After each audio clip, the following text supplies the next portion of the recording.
আপনার মেয়েকে জিজ্ঞেস করেন কি সমস্যা। আমি তো ওর কাছে শুনতে আসিনি, আমি তোমার কাছে শুনতে আসছি। কি সমস্যা তোমাদের? আর ওর সঙ্গে তোমার মেলে না কেন? কি ঝামেলা তোমার বলো তো? মা, বাবা, আমার কাছ থেকে কিছু শুনতে হবে না। আর আমার কোনো ঝামেলা নেই। যা ঝামেলা করার ও করে, আর কেন ঝামেলা করে সেটা তোমরা ওর কাছ থেকে শোনো। ও যদি আজকে ঝামেলাগুলো করার কারণ না বলে তোমাদেরকে, আমি আর ওর ঘর করবো না, তোমাদের সঙ্গে চলে যাব। এই তুই চুপ কর, তোর কাছে আমি কিছু শুনতে চাইনি। আর তুই কোথায় যাবি না যাবি সে চিন্তা করবো পরে। দেখো বাবা, আমি তোমার বাড়িতে মিটিং করার জন্য আসিনি। আমার মেয়ে যদি দোষ করে থাকে ওকে কেটে নদীতে ভাসিয়ে দিও। আর তোমার যদি কোনো দোষ থাকে তোমার মুরব্বি দিয়ে তোমার বিচার করব।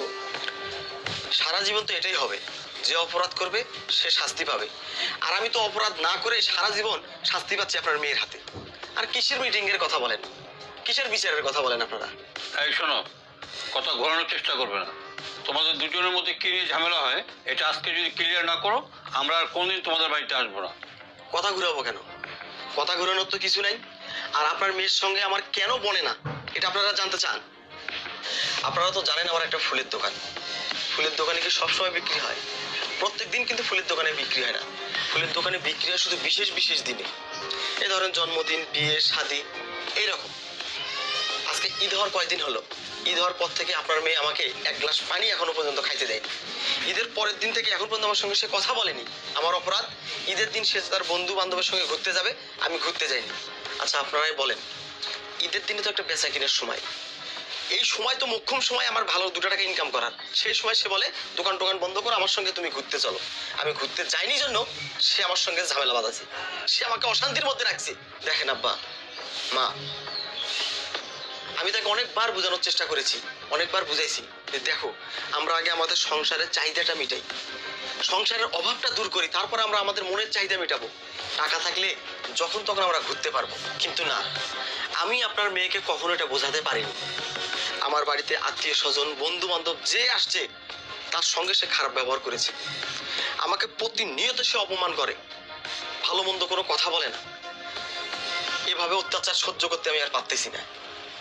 এরপরও যদি আপনারা মনে করেন আমি অপরাধী, আমার গার্জিয়ানদেরকে ডাকেন, আমাকে যা শাস্তি দেওয়ার আপনারা দেন। বাবা, মধ্যবিত্ত ঘরে জন্ম নেওয়াটাই হয়েছে আমাদের অপরাধ। আমরা যদি বইয়ের কথা মতো চলি তাহলে হয়ে যায় বইয়ের গোলাম। আর যদি বইয়ের চাহিদা পূরণ করতে না পারি তাহলে আমরা হই কাপুরুষ। আর এই বইয়ের চাহিদা পূরণ করতে যদি আমরা বাইরে বাইরে সময় দেই তাহলে বউ বলে স্বামী সময় দেয় না। বলেন তো বাবা, আমরা কোথায় যাব?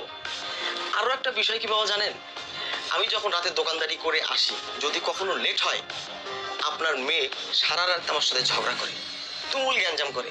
বাবা, দোকানদারির শেষেও তো হিসাব পাতি থাকে, সেটা করে আসতে লেট হলেও আমাকে কাঠগড়ায় দাঁড়াতে হয়।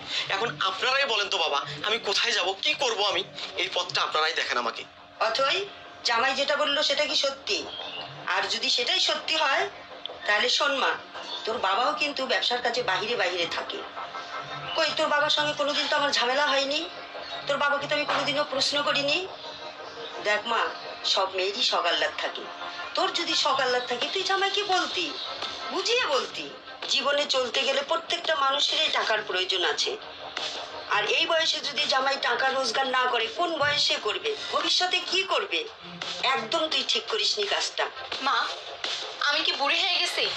আমার কি সকাল্লাদ নাই? আমি তো ওকে রোজগার করতে বারণ করিনি, কিন্তু ওকে পারে না আমাকে একটা দিন সময় দিতে? মারে, জীবনে সংগ্রাম করে চলতে হয়। তোর বাবাকে দেখছিস না?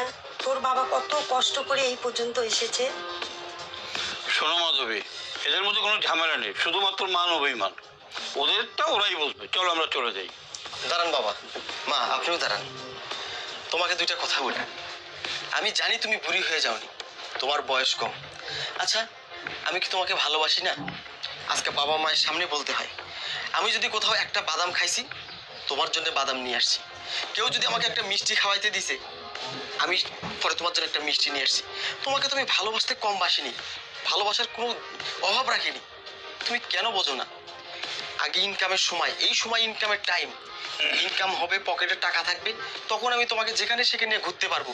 তোমার চাহিদা অনুযায়ী তোমার আমি সমস্ত চাহিদা পূরণ করতে পারবো।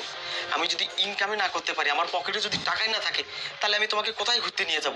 তোমার কোন চাহিদাটা পূরণ করব? যখন তোমার চাহিদা পূরণ করতে পারবো না, তখন তুমি আমাকে বলবে কাপুরুষ, আমি তোমায় কিছু দিতে পারি না।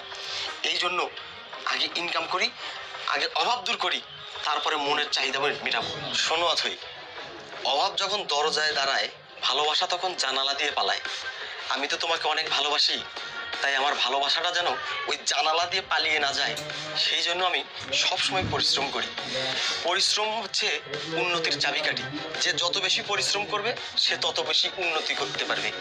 আমি সবসময় চেষ্টা করি অভাব নামের ওই অভিশাপটা যেন আমার দরজায় এসে না দাঁড়ায়, আর আমার ভালোবাসার মানুষটা যেন জানালা দিয়ে পালিয়ে না যায়। পকেটে যদি টাকা থাকে, বিলাসিতার অনেক সুযোগ পাবো, অনেক সময় পাবো।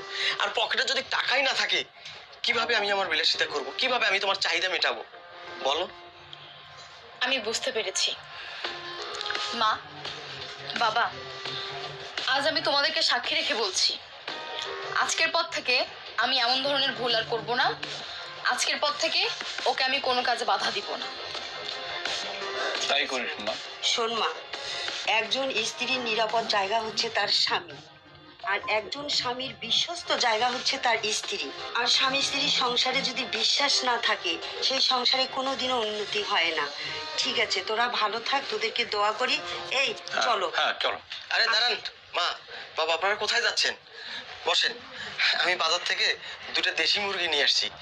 আপনারা ভাত খেয়ে তারপর যাবেন। এই, না বাবা, আরে আজকে না, আপনারা বসেন, বাবা বসেন। হ্যাঁ বাবা, আজকে থাকো। বসেন, বসেন না বাবা, বসেন বসেন হ্যাঁ। বসেন। এই আমি মুরগি 2টাকে জবাই করে নিয়ে আসি, তুমি তাদের পানি দাও, পানি দাও।